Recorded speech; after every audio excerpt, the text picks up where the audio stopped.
शांति। ओम शांति। ओम शांति। अब इस ओम शांति शब्द के उच्चारण के साथ स्वयं से पूछ कर देखिए कि हमने केवल ओम शांति शब्द का उच्चारण किया या इस शब्द के स्वरूप में स्थिर भी हुए।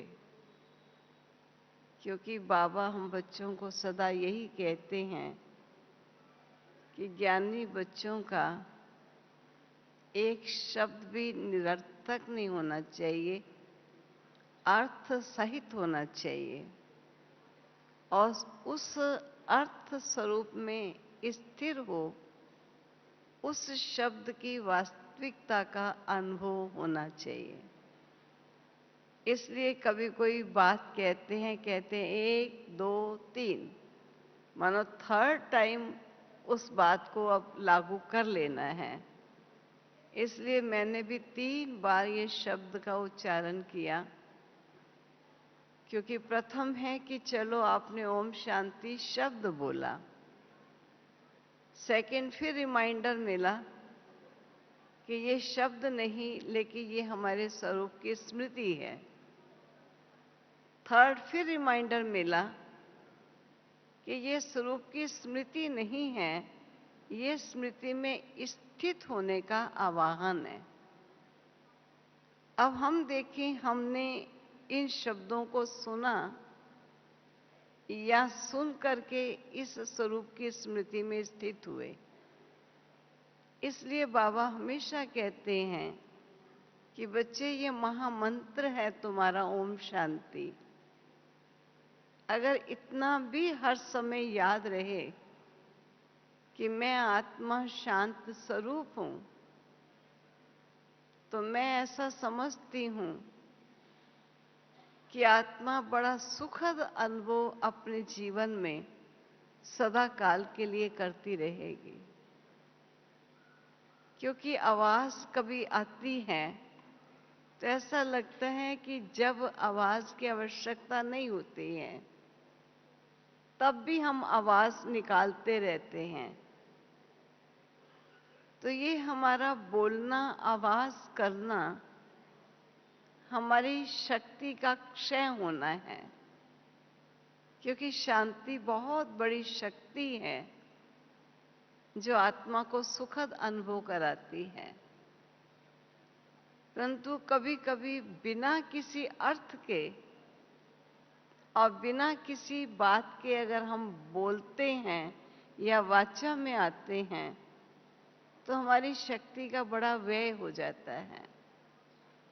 केवल बोलना ही नहीं, अगर बिना किसी बात के कंसर्न के हम कोई बात किसी की सुनने की कोशिश करते हैं जिस बात से हमारा कोई मतलब नहीं है, या कहीं इधर उधर देखते हैं जिसका कोई तात्पर्य नहीं है, तो बड़ा स्पष्ट होता है कि ये हमारी शक्तियों का वेस्टेज हो जाता है।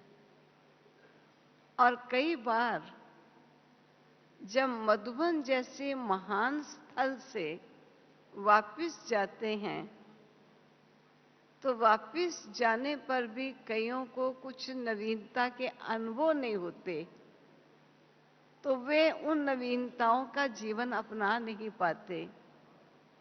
ऐसा समझते गए तो जरूर थे, लेकिन हमने कुछ ऐसा नएपन का अनुभव नहीं किया। ऐसा नहीं हो सकता है कि कोई बाबा के घर में आए और उसको किसी नएपन का अनुभव ना हो। अनुभव अवश्य होता है, लेकिन हम अपनी शक्तियां जो बिना मतलब बोलते हैं, बिना मतलब सुनते हैं और बिना मतलब देखते हैं, वो शक्तियां हमारी वेस्ट होती रहती हैं। वेस्ट होने के कारण जहां आत्मा खाली होती है वह सुनकर थोड़ा भर लेती है, लेकिन जो उसके जीवन में प्रोग्रेस अनुभव होनी चाहिए, वह प्रोग्रेस का आभास नहीं होता, क्योंकि गंवाना और कुछ पाना, ये दोनों थोड़ा थोड़ा साथ साथ चलते रहते हैं। इसलिए देखने में ये आता है कि अगर अपने जीवन में कुछ नए अनुभव करना चाहते हैं तो बड़ा ख्याल रखें, हमारी वचन, हमारा देखना, हमारा बोलना, हमारा कोई व्यर्थ की बातों को सुनना, इनमें शक्ति का व्यय नहीं होना चाहिए। हम जब साकार में बाबा के पास आते थे तो बाबा हम बच्चों को ये बातें सिखाते थे, बच्चे ज्ञान सुना, अब ज्ञान सुनने के पश्चात ज्ञान का मंथन करो। एक बार की बात है कि कुछ कन्याएं हम आई हुई थी, काफी वर्षों पूर्व की बात है। तो बाबा के जब महावाक्य पूरे हुए और लौकिक परिवार में रहते कई बार जल्दी उठने की आदत नहीं होती है, जल्दी उठे, क्लास की, और जब क्लास पूरी हो गई तो हम जाकर अपने अपने स्थान पर सब लेट गई। तो अचानक बाबा हमारे उसी स्थल पर आए जहां हम सब लेटी हुई थी। तो बाबा के आते ही हम सब उठकर बैठ गए। उस समय बाबा के ये महावाक्य थे कि बच्चे, ज्ञान सुनने के पश्चात लेटना नहीं चाहिए, ज्ञान का मनन चिंतन करने के लिए थोड़ा सा टहलने की भी आवश्यकता होती है। और अगर टहलना नहीं है तो जो बाबा ने सुनाया उसका चिंतन करो, क्योंकि आप सबको मालूम है कि कई बार हम बाबा के महावाक्य बहुत बातें सुनते हैं, उस समय बहुत अच्छी लगती हैं और याद भी रहती हैं, लेकिन जब हम फिर व्यवहार या व्यापार या संसार में जाते हैं तो वो बातें जो सुनी हुई होती हैं वो मानस पटल पर इतनी परिपक्व रूपेण याद नहीं रहती हैं, विस्मृति हो जाती है। तो बाबा का सदा ये कहना होता था कि ताजा ताजा माल सुना है और सुनकर उन पर मंथन होना चाहिए। और जो बच्चे ऐसे समय मंथन करते हैं, बाबा उनको बहुत सहयोग देता है। जिस पर हम देखते थे हमारी मामा बाबा की मुरली के पश्चात शांत में, एकांत में पेड़ के नीचे टहलते थे, और टहलते हुए बाबा ने आज क्या महावाक्य, कौन से अनमोल रतन हम बच्चों को दिए, उस पर विचार करते थे। और इतना सुंदर विचार जो दूसरे दिन बाबा की मुरली से पूर्व मम्मा एक ही पॉइंट बाबा की लेकर इतना सुंदर रूपेण स्पष्ट करती थी कि ऐसा लगता था कि सुना तो हम सब ने भी है और सुना मामा ने भी है, लेकिन मामा ने बाबा के महावाक्य सुने नहीं, लेकिन उनकी वैल्यू को समझा है, उसके तथ्य को जाना है, उसे जीवन में लाने की क्या आवश्यकता है और जीवन में आने से कितने लाभ हैं और ना जीवन में आने से क्या नुकसान है। ये मामा ने इन चीजों को विचार सागर मंथन कर जाना है। और बाबा के ये महावाक्य हैं कि अगर कोई ज्ञान का मनन चिंतन नहीं करेगा, जरूर है किसी न किसी व्यर्थ के चिंतन का या व्यर्थ के विचारों का मनन चिंतन चलेगा। तो आप समझ सकते हैं, ज्ञान चिंतन से जो मक्खन निकलेगा वो आत्मा को स्वयं को भी शक्तिशाली बनाएगा और दूसरों को भी शक्तिशाली बनाने में सहयोगी बनेगा। और अगर कोई व्यर्थ का चिंतन करता है तो उस व्यर्थ के चिंतन से जो व्यर्थ निकलता है वे आत्मा स्वयं भी कमजोर बनती है और अनेकों को कमजोर बनाने के निमित्त बन जाती है। विचार चलता हर एक का है, ऐसा नहीं कि नहीं चलता है, लेकिन किसी का उल्टी तरफ चलता है, किसी का सीधी तरफ चलता है। कोई कहे मेरा चलता ही नहीं है, अगर जिंदा प्राणी है तो ऐसा नहीं कह सकता कि मेरा चलता ही नहीं है, चलता अवश्य है। लेकिन देखना ये है कि मैंने उस माखन निकालने वाली दही को भिगोया है, मक्खन निकाला है, या मैंने पानी डालकर उसे भिगो करके मक्खन की आशा रख बैठी। इसलिए बाबा के ये महावाक्य कभी विस्मित नहीं हो जाना कि ज्ञान चिंतन करना अति आवश्यक है, और चिंतन के पश्चात ही हमें कुछ ना कुछ मिलेगा। ऐसे ही मैं एक बार अपने अनुभव की बातें सुनाती हूं। ऐसे ही मैं बैठी थी तो मैंने कहा, बाबा रोज कहते हैं कि बच्चे नई सत्युग की सृष्टि में तुमको जाना है, इसलिए जहां बाबा को याद करना जरूरी है, वहां बाप द्वारा प्राप्त होने वाली प्रारब्ध को याद करना भी बहुत जरूरी है। जब तक बच्चों को ज्ञान से प्राप्तियां क्या प्राप्त हो सकती हैं, या ज्ञान के आधार से किस लक्ष्य को हम सब ने पाना है, जब तक ये बात स्पष्ट बुद्धि में नहीं आएगी, तब तक ज्ञान का महत्व नहीं आता है। इसलिए बच्चों को बाबा को भी याद करना है, और जो बाबा बच्चों को सत्युगी देव पद की प्राप्ति प्राप्त कराने आया, वह भी याद रखनी है। तो मैंने ऐसे ही सोचा कि व्यर्थ कभी आए तो उस व्यर्थ से मुक्ति कैसे पाएं। आ जाता है, कभी देखकर आ जाता है, सुनकर आ जाता है, कभी कोई घटना से आता है, कभी पुराने संस्कारों से आ जाता है। लेकिन अगर ये चेक हो जाए कि ये जो विचार आ रहा है ये व्यर्थ विचार है, और व्यर्थ विचार मेरी शक्ति का क्षय कर लेगा, नाश कर देगा, इसलिए व्यर्थ से मुक्त होने के लिए मैंने अपने आप से ऐसा एक प्रयोग करके देखा कि मैं सतयुग की सुंदर सृष्टि के अंदर चली गई। इतनी सुंदर सृष्टि है, जिस सृष्टि में क्या सृष्टि की शोभा कहेंगे। बहुत सृष्टि में जगमगाहट है, चारों तरफ शांति और आनंद का ही वातावरण है। ऐसे पवित्र वातावरण है, जिस पवित्र वातावरण में आत्मा गदगद हो रही है। तो मैंने उसी बात पर विचार चलाया कि मुझे वहां पर इतना प्रकाश से प्रकाश ऐसा आभास क्यों आया।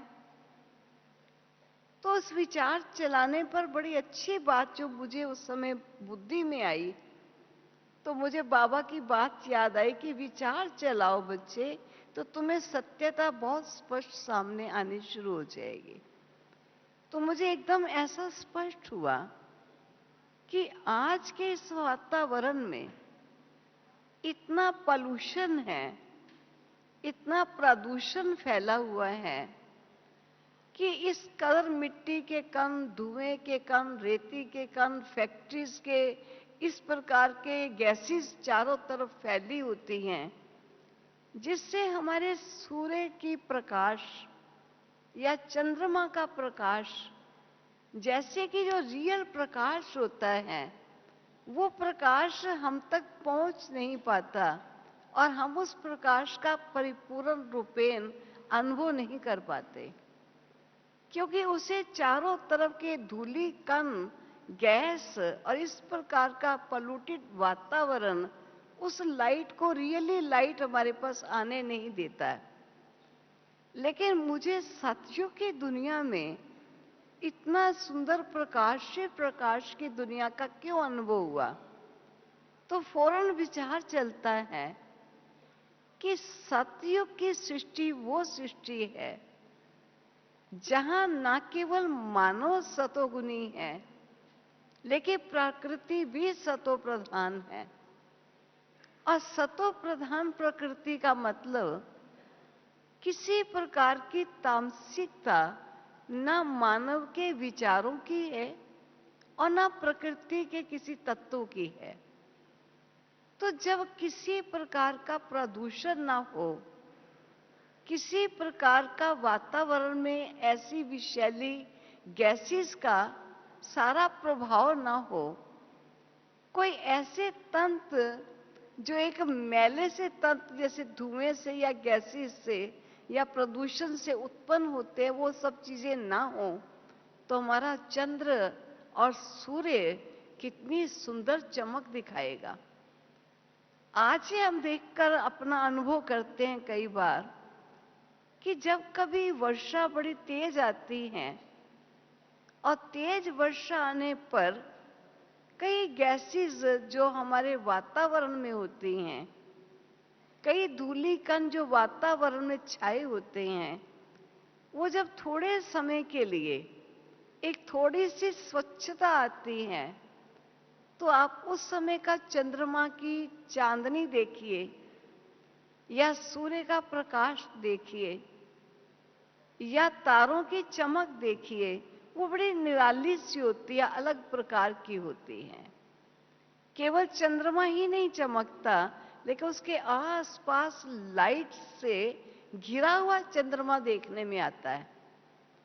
तो आप ये विचार कीजिए, जिस वातावरण में कभी भी पॉल्यूशन ना हो तो वहां की लाइट कितनी तेज होगी। क्या जरूरत पड़ी है वहां बिजलियां जलाने की या ट्यूब्स लगाने की?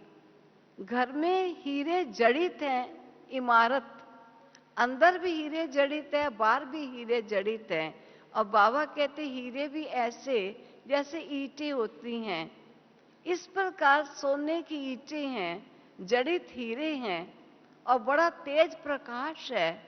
और उस तेज प्रकाश के आने पर हीरों की चमक क्या होगी और घर के वातावरण में रोशनी कितनी होगी।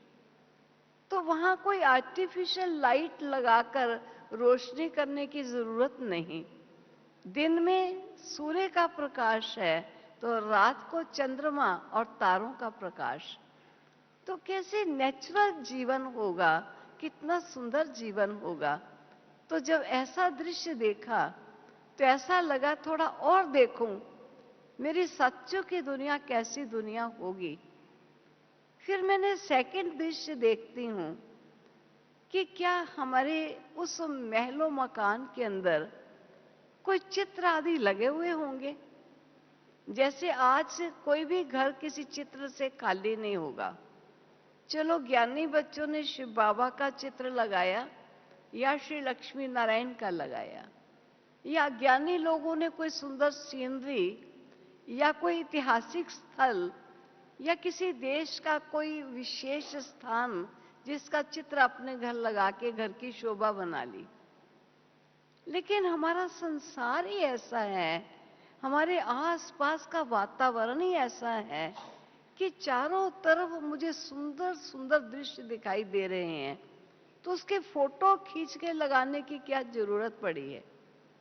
ये तो किसी अन्य स्थल में जहां बहुत सुंदर दृश्य है तो हम उस दृश्य की फोटो लाकर अपने घर लगा लेते हैं, या कोई बड़ा सौंदर्यपूर्ण या बड़ा प्रसिद्ध कोई ऐतिहासिक स्थल है उसके फोटो आके लगा ली। लेकिन हमारे चारों तरफ पशु पक्षी देखो वो सुंदर हैं, प्रकृति का सौंदर्य देखो वो सुंदर है, भवनों का आकर्षण देखो वो आकर्षित है, मानव का स्वरूप देखो वो सुशोभित है। तो वहां किसी की फोटो लगाने की क्या जरूरत होगी। चारों तरफ सुंदर नेचुरल प्राणी पक्षी और प्रकृति ऐसी है कि वहां कोई आर्टिफिशियल फोटो लगाकर घर की शोभा को बनाने की जरूरत नहीं होगी। इसी प्रकार ऐसे ही मैं 3 दिन हुए बैठी, मैंने कहा थोड़ा देखूं स्वर्ग और कैसा होगा। तो उस बात पर विचार करते हुए ऐसा आया कि अगर राजा के बेटे की शादी होती है तो जरूर दूसरे राजा की बेटी से शादी होगी। और छोटा सा तो वो संसार है, हर राजा का दूसरे से संबंध है। तो मान लीजिए मेरे संबंधी अलग हैं और तेरे संबंधी अलग हैं, वहां ऐसा तो संसार है ही नहीं। वहां तो छोटा सा संसार, सभी का आपस में संबंध और सभी का आपस में स्नेह। आज तो एक लड़की का घर अलग होता है, लड़के का घर अलग होता है। चलो लड़की के घर में लड़के के घर और संबंधी उनके आ जाते हैं, और फिर लड़की के घर वाले या लड़की दूसरे घर में चली जाती है और उनके संबंधी यहाँ से विदाई देते हैं। वहां तो सबके संबंधी एक ही तो होंगे। लड़के के संबंधी अलग हैं, लड़की के संबंधी अलग हैं, उनके मित्र दोस्त दूसरे, उनके मित्र दोस्त दूसरे, एक ही तो होंगे। वहां अलग तो है नहीं, संसार ही एक है। तो जरूर है कि एक दिन सारे के सारे संबंधी मिलकर लड़की के घर में आते हैं और वहां आकर शादनामा मनाते हैं।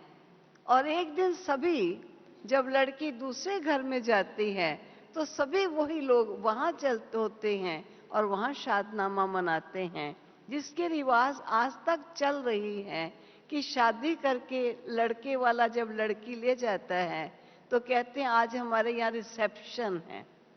तो वहां तो एक प्रबंध ही ऐसा सुंदर, दुनिया ही ऐसी है कि यहाँ के लोग वहां हैं, वहां के यहाँ हैं, भिन्न नहीं हैं, लेकिन एक प्रोग्राम का सौंदर्य बनाए रखने के लिए आज सब इधर आ गए, कल सब उधर चले गए। कितना सुंदर वो संसार होगा, कितना आपस का प्यार और प्रेम होगा, कितने एक दो के साथ नजदीकी होगी। सचमुच जहां किसी चीज की कमी ना हो, कमजोरी ना हो, ऐसा सुंदर वो संसार, जिस संसार में हम बच्चों को हमारा बाबा ले जाने के लिए आया है। उसके लिए बाबा हम बच्चों को कहते हैं कि बच्चे, ये देवता बनने की पढ़ाई मैं पढ़ाने आया हूं। देवता बनने की पढ़ाई देवता नहीं पढ़ा सकते हैं, देवता बनने की पढ़ाई देवों के देव पढ़ाते हैं, और देवों के देव इसी समय ये पढ़ाई पढ़ाते हैं। अब वो पढ़ाई जो है हमारी, उस पढ़ाई को हम मुरली कहते हैं, क्योंकि इस मुरली में हमें ये स्पष्ट होता है कि हमने अपने संस्कारों को पवित्र कैसे बनाना है, हमको अपने बने हुए पूर्व के कर्मों के संस्कारों को परिवर्तित कैसे करना है, हमें नंबर 1 में जाने के लिए क्या करना है, और नंबर वार किस कारण से हम हो जाते हैं। हमारा जीवन गुणों से संपन्न होकर कितना सुखदायी होगा, और अब गुणों ने हमारे जीवन को कितना दुखदायी बना दिया। जब हमको बाबा के ज्ञान मुरली से सब कुछ समझ में आना शुरू हो जाता है, तो प्यारे बाबा की मुरली के बिना हम रह नहीं पाएंगे, क्योंकि मुरली ही तो है, ये वो मुरली ही तो है जो मुझे जिए दान देने वाली है और नया जीवन देने वाली है। इसलिए आज तो थोड़ा कम है, लेकिन शुरू शुरू में जब बाबा के सेवा स्थल खुलने शुरू हुए, तो लोगों में बहुत सी भ्रांतियां आनी शुरू हो गई। और भ्रांतियों का मूल कारण आप समझ सकते हैं कि जब पवित्रता की मान्यता में दोनों के विचार एक नहीं होते, तो भिन्नताएं आती हैं। जब खान पान के विचारों में एकता नहीं होती, तो भिन्नताएं आती हैं। लेकिन आज धीरे धीरे समय का फेर है, समय बहुत परिवर्तित हो गया। उस समय यही कहा जाता था कि मुरली तो जादू है। बस कईयों ने ये कहना शुरू कर दिया, भाई आपकी पत्नी इस ज्ञान में जाती है, उनके यहाँ एक मुरली बजती है, ख्याल रखना वो मुरली ना सुनेगी तो बच जाएगी, अगर मुरली सुनी तो फिर बचना बड़ा मुश्किल है, तुम्हारी पत्नी तुम्हारे हाथ से चली जाएगी। अब पति लोगों को पता चल गया, या कई पत्नियों को पतियों का पता चल गया कि ये एक मुरली है जो कुछ 3-4 पेज की होती है, और ये मुरली पढ़ के ही इनकी जीवन को कुछ होना शुरू हो जाता है। तो उन्होंने मुरली को फाड़ना शुरू कर दिया, और पढ़ने वालों ने मुरली को, चाहे कोयले का डिब्बा था या आटे का डिब्बा था, उसके छिपा छिपा के रखना शुरू कर दिया। और ढूंढने वाले आटे के डिब्बे से भी ढूंढ निकालते और कोयलों के डिब्बे से भी ढूंढ निकालते। ये है इनकी मुरली, जिससे इनका जीवन ऐसा हो रहा है। अब वास्तव में उस मुरली में जादू क्या है, वो तो मुरली पढ़ने वाले जाने या मुरली के दीवाने प्यारे बाबा के बच्चे जाने। अब वो काठ की मुरली तो थी नहीं, वास्तव में वो मुरली तो बाबा के ज्ञान के वो वर्शंस हैं, जिनसे हमें सत्य और असत्य की पहचान मिली कि हमें सत्य के रास्ते पर कैसे चलना है और असत्य के रास्ते से कैसे हटना है, हमको जीवन में श्रेष्ठ कैसे बनाना है और जीवन को भ्रष्टता के पथ से कैसे हटाना है। ये वो मुरली है। और कई बार हमारी माताएं, जिनके पति लोग उन्हें नहीं आने देते थे, या कुछ हमारे भाई जिनकी पत्नियां नहीं आने देती थी, वो कहती थी आप हमारी मुरली को फाड़ देते हो, हम मुरली को छिपाते हैं, कृपया आप पढ़कर देख लीजिए, कुछ इसमें जादू की बात हो तो हमें बताओ। वो कहते हम हाथ जोड़ते हैं, हमको ऐसी मुरली नहीं चाहिए जिससे तेरे जैसा जादू हमें भी लग जाए। इसलिए मुरली, बहुत लोग मुरली से बचते थे।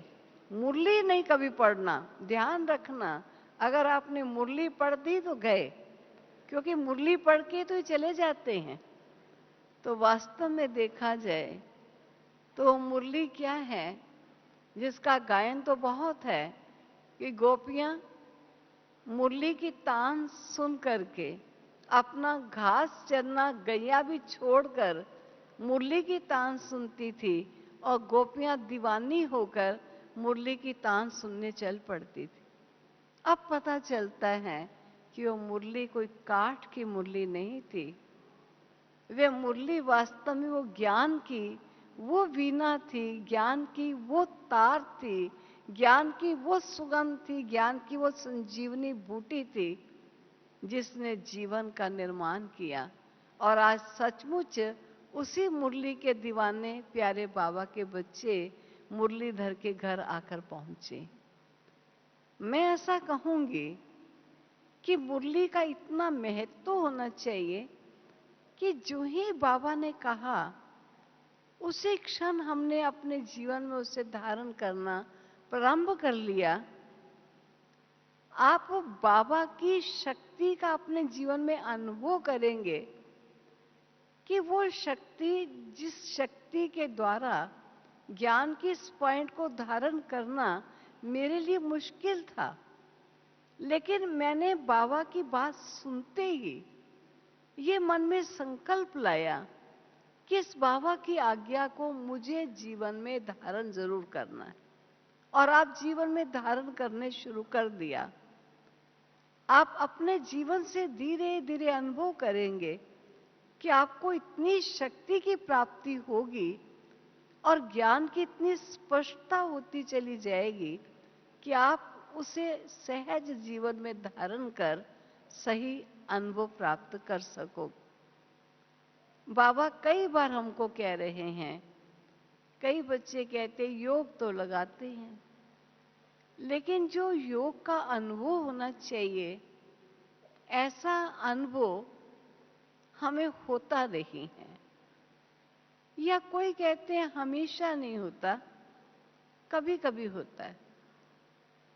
और कोई कितने भी पुराने हो जाए तब भी कहते रहेंगे जरा योग के विषय की कुछ गहन बातें सुनाओ जो हम योग का सहज अनुभव कर सके। अब बाबा हम बच्चों को योग की कितनी सहज विधि बताते हैं। बाबा खास कहते हैं, कई बच्चे मेरे मेहनत तो बहुत कर रहे हैं मुझे याद करने का, लेकिन मेरे याद का ना तो वे अनुभव ही कर पाते हैं, ना उन्हें वो शक्ति की प्राप्ति होती। और उसका कारण क्या है? जिस पर बाबा ने जो स्पष्ट किया, मान लीजिए किश्ती, आप किश्ती में बैठे हो और किश्ती चलाने के लिए आपने चप्पू हाथ में पकड़ लिया और आप चप्पू चलाना शुरू कर दिया। अब चप्पू चलाने पर क्या आपकी किश्ती चलकर इस पार से उस पार या मध्य तक पहुंच जाएगी? जब तक आपने किश्ती का जो लंगर है उसे नहीं खोला, तब तक आपकी किश्ती चप्पू चलाने से हिलेगी जरूर, लेकिन इस पार से उस पार नहीं जा सकती। अगर इस पार से उस पार ले जाना है तो प्रथम हमारा कर्तव्य बनता है कि हम उसका लंगर इधर से खोले और फिर चप्पू चलाते हुए इस नैया को ले चले। अब वो लंगर खोलने के लिए बाबा का आदेश है कि बच्चे देह की दुनिया और देह के संबंध अथवा देह के पदार्थ, इन सब में तेरे बुद्धि का लंगर लगा हुआ है। अगर तुमने इस नैया को इधर से पार दूसरी तरफ ले चलना है, अर्थात इस मृत्यु लोक से अमर लोक की तरफ ले चलना है, तो आपको सबसे पहले देह संबंध, देह दुनिया, देह के पदार्थ, इन सब से बुद्धि योग हटाना होगा। हटाने का मतलब ये नहीं कि घर छोड़ना होगा या देह को तज देना होगा या खाने पीना छोड़ देना होगा, नहीं। कितनी सुंदर बात बाबा ने बड़े सरल शब्दों में कही है कि बच्चे, जब तक तू स्वयं को देह समझेगा तब तक देह संबंध, दुनिया, पदार्थ और आकर्षण तुझे छोड़ेंगे नहीं। तो देह में रहता एक सेकंड के लिए विचार कर ले कि मैं आत्मा हूं, नाशवान चोला नहीं हूं। जो ही तुमने ये सोच लिया कि मैं चैतन्य शक्ति, चमकता हुआ एक दिव्य सितारा, चैतन्य आत्मा हूं, तो आपका जो लंगर है वो आपका खुल गया। अब जब लंगर खुल जाता है तो अब आप चप्पू चलाना शुरू करो। क्या चप्पू चलाना शुरू करो?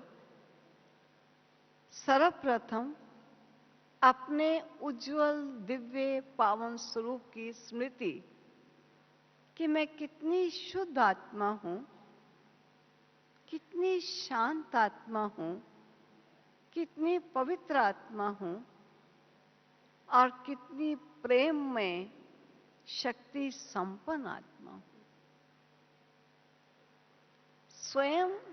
स्वयं के स्वरूप को देखो। कैसे देखो? समझ के शीशे में अपने को आपे ही देखो। क्योंकि देह समझने के कारण मैं छोटा, मैं बड़ा, मैं गोरा, मैं काला, या मैं अमीर, मैं गरीब, मैं पढ़ा, अनपढ़ा, ये सब कॉन्शियस हमारे मन और बुद्धि को फ्री नहीं होने देती।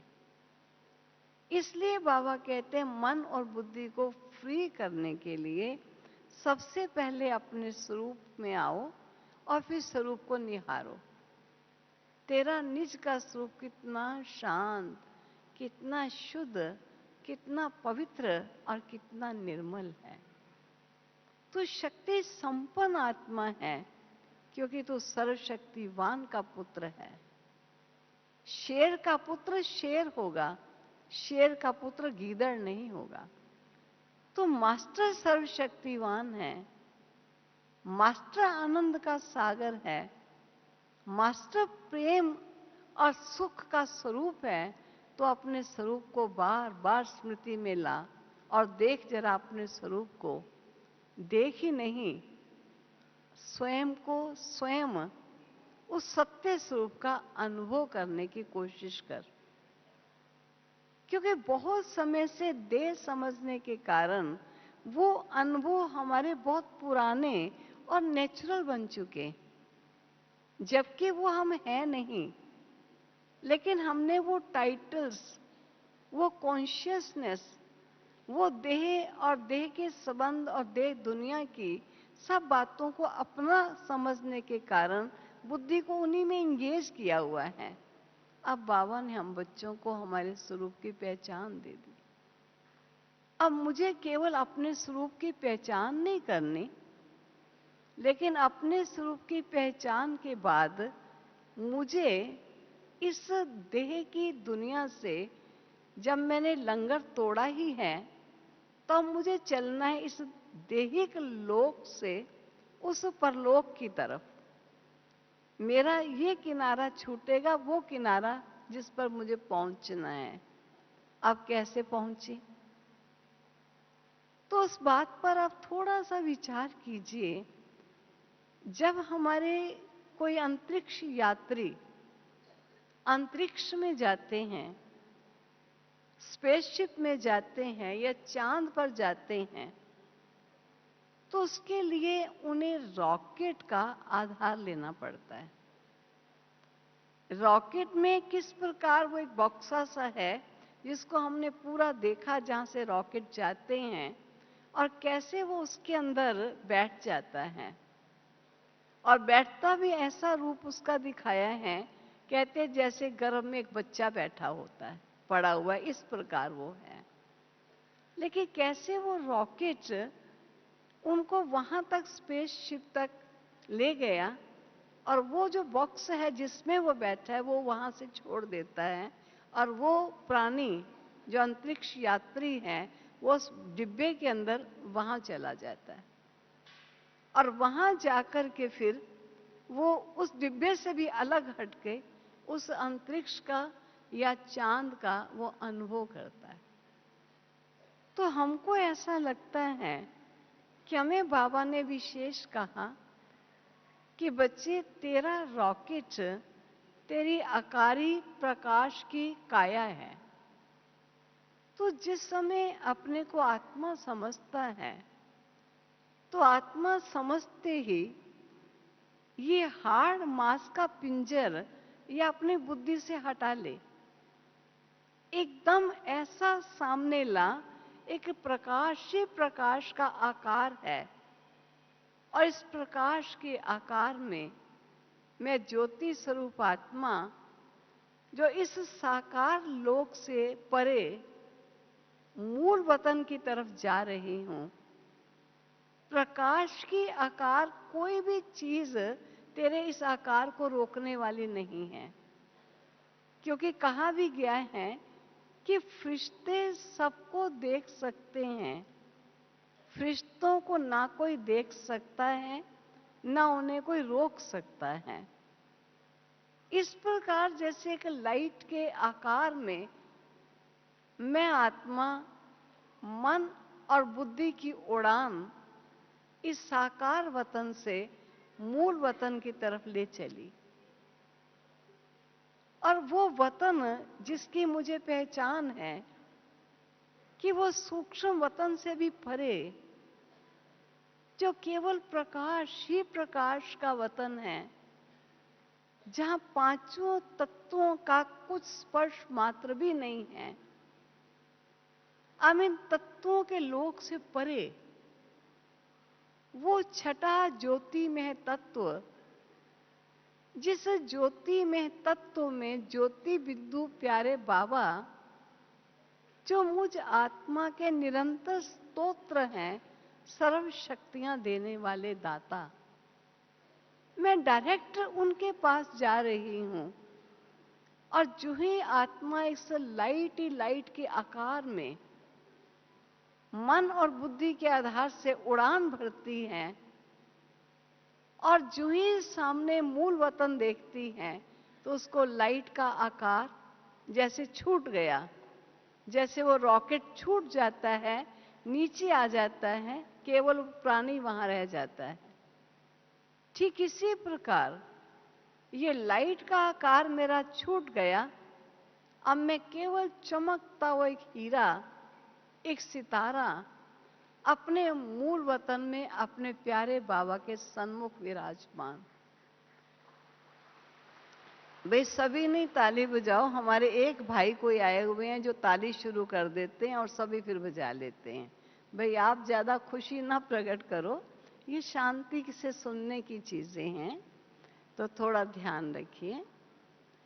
तो मैं यही बात सुना रही थी कि जब आत्मा उस शांति के वतन में जाती है जो प्रकाश का वतन है, तो उस प्रकाश के वतन में चमकता हुआ एक दिव्य सितारा केवल मात्र उस ज्योति देश में, उस ज्योति बिंदु प्यारे बाबा की जो शक्तियां हैं वो इस कदर चारों तरफ वातावरण के रूप में जैसे फैली हुई हैं और मैं आत्मा उस अनमोल, उस अचूक ऐसे वातावरण में अपने प्यारे बाबा का सानिध्य प्राप्त करने के लिए मैं बैठ गई हूँ और उस प्यारे बाबा को देखती जा रही हूँ, निहारती जा रही हूँ।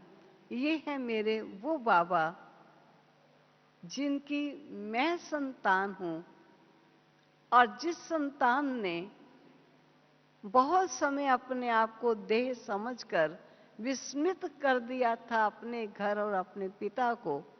जैसे बहुत समय से भूला भटका बच्चा जो दुखी और परेशान था, आज उसको अपना सहारा, किनारा और ठिकाना मिल गया। ऐसे आत्मा उस समय अपने प्यारे पिता को प्राप्त कर अपने शांत देश में इतनी सुंदर शांति का अनुभव कर रही है, क्योंकि इस समय उसके सब लंगर टूट चुके हैं। बिल्कुल स्वतंत्र है आत्मा, कोई चीज उसको बांध नहीं सकती है। ऐसे आत्मा उड़ता पक्षी अपने प्रकाश के इस रॉकेट में विराजमान होकर अपने घर पहुंच गया। रॉकेट वापस आया, लेकिन मैं आत्मा अपने घर विराजित। और विराजित घर में क्या देख रही हूं? देख नहीं, लेकिन वो इस कदर आत्मा अपने वास्तविक स्वरूप की शक्तियों से भरपूर हो रही है कि चुंबकीय आकर्षण है उसका, क्योंकि आत्मा भी शांत है, धाम भी शांत है, बाबा भी शांति का सागर है। तो इस प्रकार आत्मा उस चुंबकीय आकर्षण में ऐसी आकर्षित होकर विराजित है, इतना सुंदर एक्सपीरियंस कर रही है। परंतु ऐसा भी नहीं कि वो कॉन्शियस उसको रही नहीं कि वो वापस से नहीं आएगी, आएगी जरूर, लेकिन मैं ये अनुभव तो वतन में कर रही हूं, परंतु शरीर तो मेरा यही है और ये मेरे अनुभव हैं जो इस शरीर में मुझे हो रहे हैं। लेकिन वो जो मेरे अनुभव वाइब्रेशंस दे रहे हैं, वो वाइब्रेशंस जो मेरे आसपास के प्राणी हैं, ना केवल उनको शक्ति, शांति या पवित्रता का आभास हो, लेकिन चारों तरफ ये वाइब्रेशन अनेक आत्माओं को शक्ति, शांति, पवित्रता, प्रेम, इन सब गुणों का अनुभव कराने की जैसे एक वातावरण रेस निकल रही हैं और चारों तरफ वो जा रही हैं।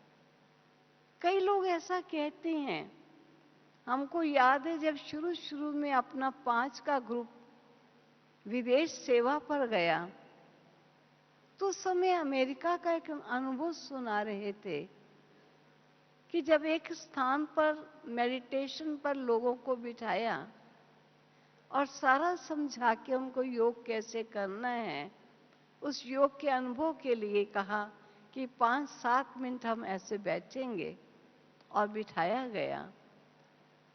तो कोई ने उस योग के पश्चात ये पूछा कि 5-7 मिनट के अंदर तो हमने कितनी डॉलर्स की कमाई कर लेनी थी, आपने 5-7 मिनट हमें ऐसे ही बिठा दिया। अब उन्हें ये मालूम नहीं कि मनुष्य धन उपार्जन किस लिए करता है, पैसा धेला बनाने की कोशिश किस लिए करता है, मकान कोठी कार संतान लायक बनाने की कोशिश किस लिए करता है, कि उसे जीवन में शांति सुख और आनंद की उपलब्धि हो। और बिना स्थूल पदार्थों के बनाए आत्मा को उस परमात्मा के सानिध्य से, संबंध से वो अनुभूतियां प्राप्त होनी प्रारंभ हो जाए जो आत्मा सुबह से रात तक प्रयत्न कर रही है, भाग दौड़ कर रही है। अगर उसे वो प्राप्तियां प्राप्त हो जाती हैं तो प्राप्तियों की कमाई पद्मों की कमाई से ज्यादा है। उस कमाई को कथित नहीं कर सकते, मुख से बोल नहीं सकते कि इतनी कमाई हमने की। इसलिए बाबा कहता है, बच्चे योग में तो अनगिनत प्राप्तियां हैं, जिस चीज की प्राप्ति की गिनती नहीं हो सकती है। दुनिया में धन से आप कुछ लेंगे तो धन से आपको कंफर्ट के साधन तो मिल जाएंगे, कोठी मिल गई, कार मिल गई, दुनिया का पद मिल गया, यश मिल गया, ये सब हमको सुख देते हैं साधन, लेकिन टेम्पोररी टाइम के लिए। ये कोई सुख के साधन नहीं, ये आराम दे के साधन है। एक है सुख, एक है आराम। हमें आराम नहीं चाहिए, हमें सुख चाहिए। और वो सुख जो रियली सुख आत्मा मांगती है वो उसको परमात्मा पिता से प्राप्त हो सकता है, क्योंकि इसका सोर्स सिवाय बाबा के कोई और हो ही नहीं सकता। ऐसे प्यारे बाबा हम बच्चों को अपनी पहचान देकर, अपने से संबंध जुटाकर इतना शक्तिशाली बनाना चाहते हैं। और हम बच्चे योग के समय इधर उधर घूम करके टाइम बिता देते हैं कई बार, और कई बार यही समझते हैं कि इतना अनुभव होता ही नहीं। अरे अनुभव क्यों नहीं होता? लंगर तो आपने खोला नहीं, चप्पू चलाते जा रहे हो कि बाबा तू ज्ञान का सागर है, मैं ज्ञान स्वरूप हूँ, तू शांति का सागर है। लेकिन जब तक अपने स्वरूप स्मृति की स्थिति में परिपक्वता नहीं आई, तब तक ईश्वर से संबंध जोड़कर प्रभु प्राप्तियों का अनुभव नहीं होता है। तो मैं ऐसा कहूंगी कि आप सब ने अपना समय निकाला है। समय एक अमूलक धन है जो चला जाए वापस आता नहीं है। आप इस यज्ञ में जब आए हो तो जितना हो सकता है इस समय को सफल करते हुए प्यारे बाबा के संबंध से जो ईश्वर अनुभूति है, ऐसे अनुभव यहाँ से प्राप्त करके ही जाएंगे, तभी आपका जाना सफल होगा। ओम शांति।